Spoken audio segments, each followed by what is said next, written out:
the NFL changes dramatically from week to week. As the Raiders found out after embarrassing themselves at home against the Panthers in week 3, they managed to beat the Browns, sending the Browns to 1-3. The Browns is the Browns. I mean, there was really nothing spectacular about this game. No Devontae Adams, no Max Crosby. But they held it together, the Raiders did, a week after looking horrible. And now the Browns are like, what the hell are we? A year after they had that Super Bowl gleam to them. Right. Yeah, it's, I mean, tough, physical, Antonio Pierce type of win. They ran the ball really well. Gardner Minshew didn't do much passing the ball in the game. They did it that way, and they did it with their defense. Now, I give them credit for running the ball. Cleveland, if there is a weakness to their team, they do not have big defensive tackles or big middle linebackers, so you can do that to them a little bit. I give them credit for how their defense looked, but like in all due respect, their defense is tough and well coached. I know that, but Cleveland's offense stinks. The quarterback stinks. It's the quarterback is holding the team hostage. This is where I wish you'd be more blunt. I hate having to read between the lines. Yeah, well, good. Here, you don't have to much. I mean, he's holding them hostage. This is where the politics of football are going to hurt the whole football team. They'd have Joe Flacco on the team. They'd have Joe Flacco. Right, but we got to justify that dumb trade and the dumbest contract in the history of football for Deshaun Watson.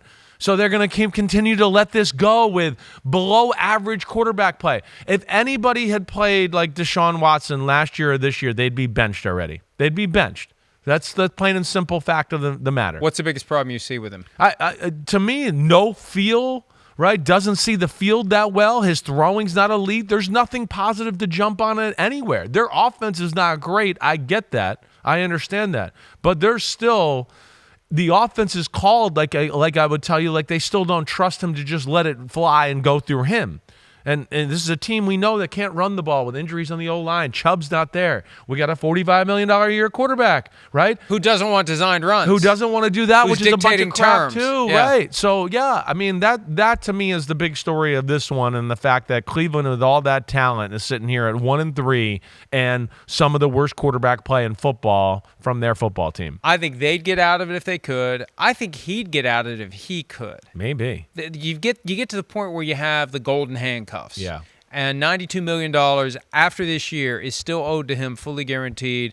That lawsuit from 3 weeks ago that we first heard about is still kind of trickling around. It could cause the dominoes to fall in a way that gets him suspended, allows the Browns, if he didn't disclose that in writing ahead of time, to get out from under the contract. We'll see how that plays out. That may be the only literal get-out-of-jail-free card that the Browns have to avoid that debt. And at some point, they may just have to say, we'll pay you $92 million to just pack up and leave. Yeah, I mean, kind of what the Broncos did with Russell Wilson, although a lot more expensive and a lot greater cap ramification.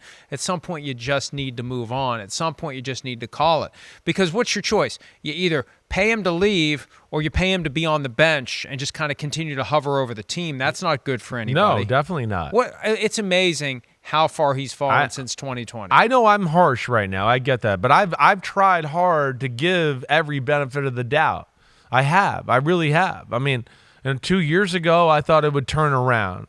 Going into last year, I did. I ranked him high on the quarterback ranking. I'm going, well, it's only a matter of time. This guy's too good. He's gonna turn this around. We'll see the old Deshaun Watson. And even this year, even though I was like, I got questions, I still was expecting to see better than what we're seeing here. Definitely. I don't. At what point do they start to talk Jameis Winston? I don't know. Jameis Winston, I can promise you, can make more throws and plays in the pocket right now than Deshaun Watson. I don't have any doubt about that. Deshaun Watson looks like a guy who's lost his ability and feel of how to play football. He's got no confidence, like we've talked about. Yeah. No confidence, Yeah. and confidence is so important, and I think it's eroded. He had that year in 2021 where he didn't play at all, and then with all the stuff with the off-field, he's lost it, and it, no matter how hard he tries, it's not coming back, and I don't even at this point how hard he's trying to get it back. He's just kind of given up. I got $92 million still coming to me. I'll just keep showing up. I'll keep punching the clock. I'll keep collecting my check as long as they tell me. Yeah, well, I mean, to that point, yeah, right. I mean, the comments he made about, like, should we run the quarterback a little bit, to me is like, yeah, that said it all. Whatever it takes to win. Right. We don't have a running game. If I can supply the running game, whatever it takes to win. That should be the reaction. That should be the response. Whatever it takes to win. Lamar Jackson I'll do seems to be running the ball a lot lately. He's got no problem. So I know it's you got to do something to jumpstart your team and help them a little bit, especially when you're the highest paid guy in the team, and that's being lost here. 49. Oh, wait. Let's get. Do we talk about the Devontae Adams? Okay. Devontae Adams is reportedly week to week with a hamstring injury that happened at the tail end of practice on Thursday. Mm-hmm. I don't think we're going to see him in a Raiders uniform again. Right. I think that over the next 5 weeks and 1 day, we're going to constantly hear chatter about where he will be traded. And why would the Raiders not do it? Because the salary shoots to $35.64 million next year. Right. They're not going to pay him that. Right. They don't get compensatory draft picks if they cut him. The only way you get value for him is if you trade him. Yeah. And there will be suitors for Devontae Adams. Yeah, there will Even be. though, the receiver reputation series didn't do him any His favors. reputation is not good in the NFL. But there will be suitors. Right. And the Jets are the most obvious one because you get reunited with Aaron Rodgers, and I don't know that they need him when you have Alan Lazard, Mike Williams, and Garrett Wilson. I don't know that you need Devontae Adams. I don't think so either. In fact, it might confuse things a little bit. It's going to piss off Garrett Wilson is what it's going to do because he's sitting here going, wait, I'm supposed to be the guy, and Alan Lazard's still getting the ball more than me. What's going on here?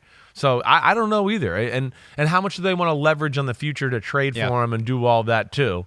I think it's a good question. Somebody suggested to me yesterday a couple of threes. That seems a little bit much for a guy that the Raiders aren't going to have, but it comes down to how many teams want him. That's what it's going to be. The The want market. him, the more you can get for him. Right. If you can get a bidding war to break out for the remainder of that contract. Because, again, it's just the rest of this year. No one's paying him $35.64 million next year. Yeah. You're going to have to work out the contract after this year, but at least you have the right to do that, and maybe you can. But it would be kind of nice on the way in to maybe have it worked out. So, you've got him beyond this year.